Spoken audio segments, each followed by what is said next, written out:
Syracuse basketball added 2025 big man Tiefing Diawara yesterday, and hopefully he can provide the team at least one of these two things that we're about to discuss.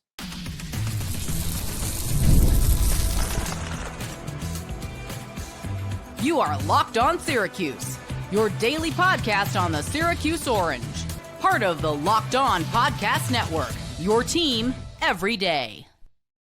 Hello, everyone, and welcome in Locked On Syracuse. I'm Jackson Holzer, and thank you for making us your first listen of every single day here on the Locked On Podcast Network, your team every day. We are free and available wherever you get your podcasts. And on today's show, we are going to talk about Syracuse basketball's latest addition to its roster for the upcoming 2025-26 season. They get 6'11", 240-pound center Tiefing Diawara. We will discuss the roster outlook, the center depth for the team this upcoming season. But first, we're going to go over a quick bio of Tiefing and, of course, what he can hopefully provide Syracuse this upcoming season. So, because he is a member of the 2025 recruiting class, I should mention the other four players that are in that recruiting class in case this is maybe your first or second time checking out Locked On Syracuse here. Of course, shout out to those who subscribe to this podcast each and every day. Syracuse's recruiting class now has 5 players, of course, Tiefing Diawara, but before that, Kyan Anthony, Sadiq White, Luke Fennell, and Aaron Womack. The Orange also have now 13 total players on the roster for this upcoming season, meaning Syracuse could still theoretically add 2 more players to the roster, so they may not be done with off-season additions. Now, as far as a bio for Tiefing Diawara, he is a native of the country of Mali in West Africa. He's currently 19 years old, playing in America with the Nike EYBL League, and this season it's for Team Hero. I looked up his numbers there. Currently averaging 4.5 points per game on 45.7% field goal shooting, nearly 7 rebounds per game, and a little over a block per game. I guess one of the highlights, though, of all of his stats is that he's shooting nearly 82% from the free throw line on over 20 attempts. So, hey, he could shoot the ball a little bit, at least maybe not from beyond the arc, because we'll get that to in a second, but he hasn't attempted a 3 in his high school career, or at least this season, but he can shoot free throws. As far as ratings are concerned, like where Tiefing Diawara is on the major recruiting services, he's not listed. Couldn't find him. I mean, he's listed on 24/7 Sports, but they didn't give him a rating. ESPN, he's not listed. On3, not listed. And Rivals, not listed as well. But Syracuse did beat out a couple of top programs like Baylor and Kansas State for him. So that's pretty nice, right? As far as the scouting report, I mean, I've never seen him play, but from what I've gathered online, doing a lot of research for this podcast, obviously he's a big fella, but more importantly, he's got a 7'3" wingspan. So he is very long, which is very promising. He's got good mobility. He's got good coordination, and he is a nice threat in the low post, but obviously still very raw and needs to work on his finishing and his shooting range. Again, has not attempted a 3-pointer for Team Hero this season. And the hope, the two things that you're hoping that Tiefing Diawara can provide for Syracuse in his true freshman season coming up would be defense and rebounding. That's about it. We know what the strengths and weaknesses are, and we'll get to it later on in the show, but to just summarize it quickly, it's the offense seems like it'll be very good. The defense, not so much. So they need more players who can provide defense, and hopefully a guy like Tiefing Diawara can do just that for Syracuse. This is the type of move that I was honestly expecting Syracuse to make. If you recall, we've talked a lot about Syracuse basketball's roster over the last couple of weeks, analyzing the strengths, the weaknesses, going over the transfer portal class, the recruiting class, and their expected roles this upcoming season, right? We've done all that stuff. And I would always mention on those podcasts, hey, just so you all are aware, Syracuse could still add, because at the time they had 12 players on the roster, so they had 3 open scholarships remaining, right? But I always would preface it by saying, hey, even though they can add to their team, it's probably not going to be someone super duper significant. Like we saw the other day, PJ Haggerty go to Kansas State and Darian Williams go to NC State. I'm not expecting Syracuse basketball to make one of those types of moves, getting one of those premier players. Even a guy like Jameer Watkins, if he pulls out of the NBA draft, I don't think that Syracuse would make a run for him. So to me, it's not a significant addition in a guy like Tiefing Diawara. I do think that he's going to play at times during this season, but when I look at the roster and I look at the recruiting class, I think it's very clear that Sadiq White and Kyan Anthony are the types of players that you're hoping make an immediate impact right away. 2 guys that are top 30-ish overall in the country. You're expecting them to make a day 1 impact. Luke Fennell, I mean, he's like a backup point guard, and Nate George is the starter, so he's not going to be on the floor all that much. And Aaron Womack, again, probably not going to be on the floor all that much. And the same thing with a guy like Tiefing Diawara. Now, look, if he can provide defense and rebounding this upcoming season, then he certainly, or his role will grow, I should say. But this seems like a depth move. And if they make any other move from here on out, I think it would just be adding depth. I think that center at this point, they're probably pretty much set. I don't think they're going to add a 4th one because now they have 3 with William Kyle, Ibrahim, Souare, and Tiefing. The one thing that that he does bring, though, I will say this, I guess the one sort of significant thing is he's 6'11". He's got size. And I think that a lot of people reading your comments were saying how, yeah, they lack size, and you would think that that's an issue of concern for Syracuse. For me, it's more about the ability of the centers in general, less so their size. But if you were one of those people that was like, hey, this team needs size, well, he's got size. He's 6'11". He's got a 7'3" wingspan. The question is he going to be really good right off the bat? And to that, I say, I really don't know. And we'll discuss what Syracuse could do with their centers coming up in the next segment. But I'd love to hear from you in the comments section below, your thoughts on Syracuse adding its 13th player to the roster in 6'11" center, Tiefing Diawara. Now, coming up, we will discuss the updated center depth for this team next season. So stick with me here on Locked On Syracuse. Ever check your bank account and wonder, where did all my money go between dining out, online shopping, and entertainment? It's easy to lose track. That's where Monarch Money comes in, your personal CFO giving you full visibility and control over your finances. Monarch Money isn't just a budgeting app. It's a complete financial command center. You can track all your accounts, investments, and spending in one place. So you stop just managing your money and you start building wealth. Instead of juggling multiple apps, you can use Monarch to check your finances, track spending, and even plan long-term goals. Take control of your finances with Monarch Money. Use code LOCKEDONCollege at monarchmoney.com for 50% off your first year. That's monarchmoney.com, code LOCKEDONCollege for half off your first year. This is Locked On Syracuse. I'm Jackson Holzer, and let's talk about the updated center depth chart now with Tiefing Diawara in the fold for this team this upcoming season. The Orange have 3 centers now. You got 2 transfers, William Kyle, the center from UCLA, Ibrahim Souare from Georgia Tech, and now Tiefing Diawara, a 2025 recruit. And I feel confident in saying this, that the center position still remains the biggest question mark of all the position groups on Syracuse's roster. You look across the board, right? Your point guard, you got Nate George. That's really good, right? Your shooting guard, you got JJ Starling. Behind him, there's Kyan Anthony. That's pretty good, right? Your small forward maybe is the second biggest question mark of all the position groups You got Nate Kings, but Nate Kings last year shot nearly 45% from the three-point line at Oregon State. So, hey, that's pretty promising. And behind him, you got Tyler Betsy from Cincinnati, former top 50 overall recruit in 2024. So maybe he takes a step forward in development. Power forward, Sadiq White, Donnie Freeman. That might be the strongest position group on the team this upcoming season.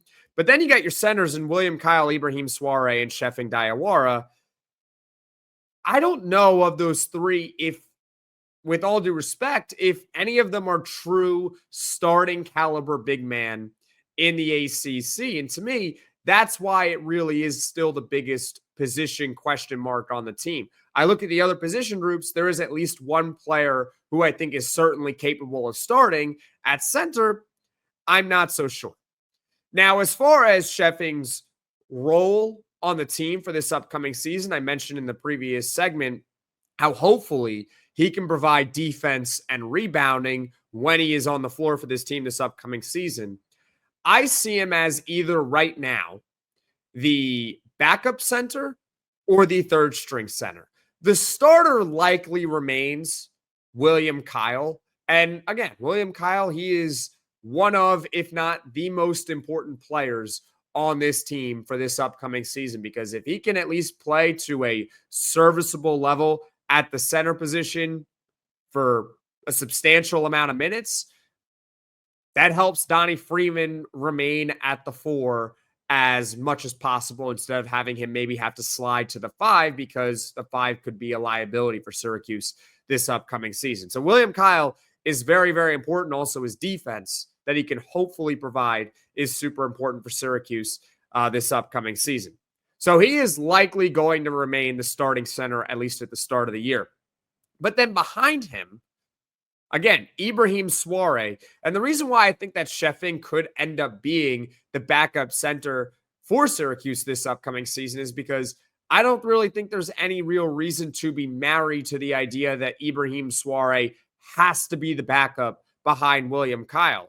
I mean, sure, we've gone through the numbers before, but Ibrahim Souare, he did grade out pretty decent on defense last season over on Evan Maya, but he was overused at Georgia Tech last season, and he was also the worst rated offensive player in the ACC on Evan Maya a year ago, minimum 500 possessions.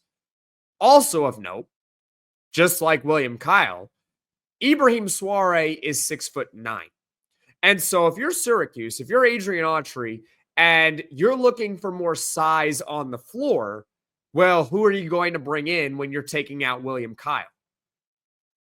Probably Tiefing, because he's 6'11" with a 7'3" wingspan, and less so a guy like Ibrahim Souare.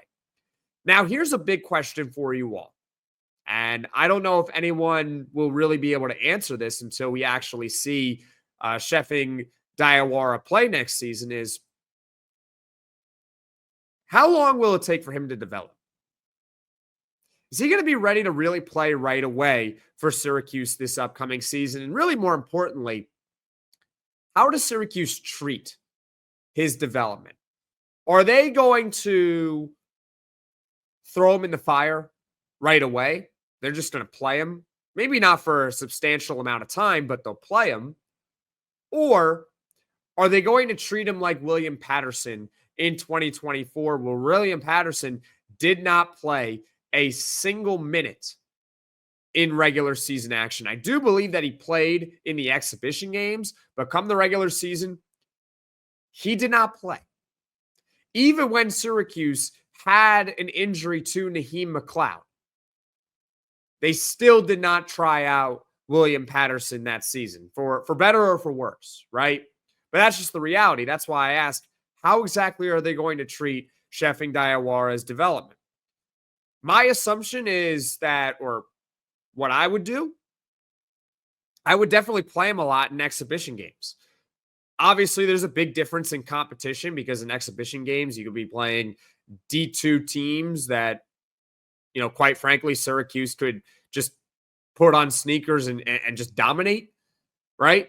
We saw that last year, how they played a couple D2 teams and they destroyed them. That's just how it is in exhibitions.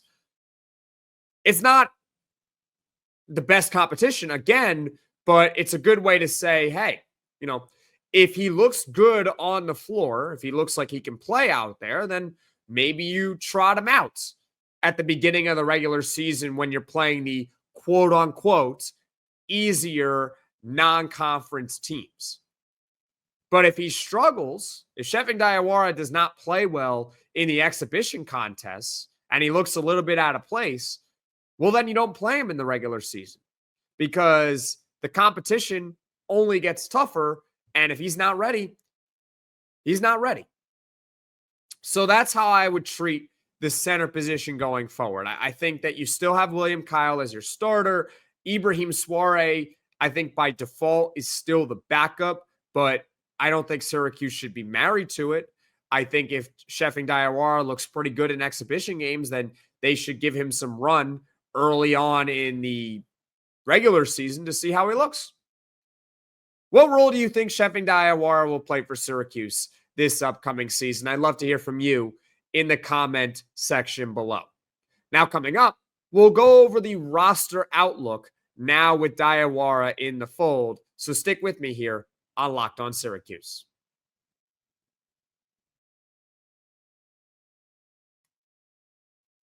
Here's a question that I have for you all right?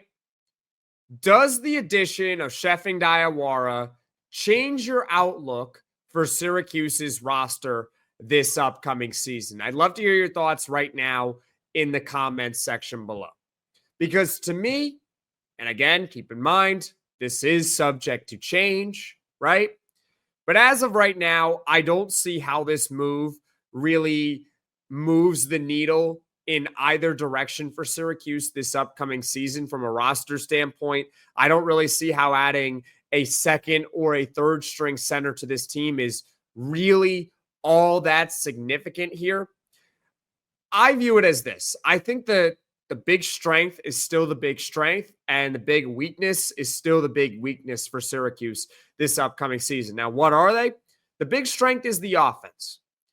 First of all, they got 4 players that could average at least 10 points per game next season. Nathan George, the point guard from Georgia Tech, also an excellent passer. J.J. Starling can average at least 10 points easily. Nate Kings can do it. Donnie Freeman can do it, right? And Syracuse also this offseason, they got a little bit more athletic. Actually, a lot more athletic. And we did a whole breakdown about it early on last week, right?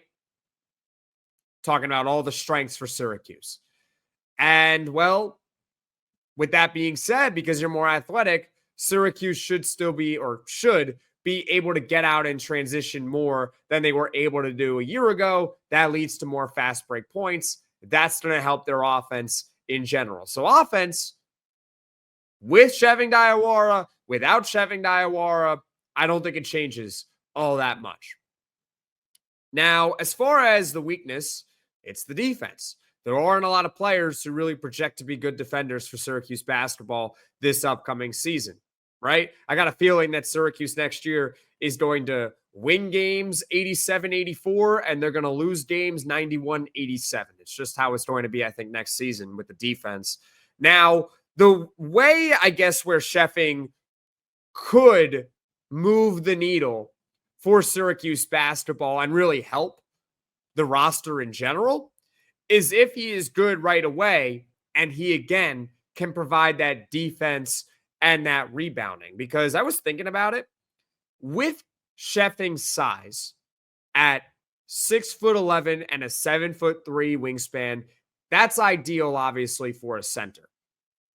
You could potentially put him on the floor with William Kyle and Sadiq White. Those could be your 3 best defenders this upcoming season for Syracuse, and they could all feasibly be on the floor at the same time because William Kyle, 6'9", he's versatile. He can play power forward, and Sadiq White, 6'8", long, athletic. He could easily play small forward for this team this upcoming season at times. So if you have all 3 on the floor together, there's a possible lineup of Nate George, either J.J. Starling or Nate Kings to be your shooting guard. And then you got Sadiq White, William Kyle, and Tiefing Diawara.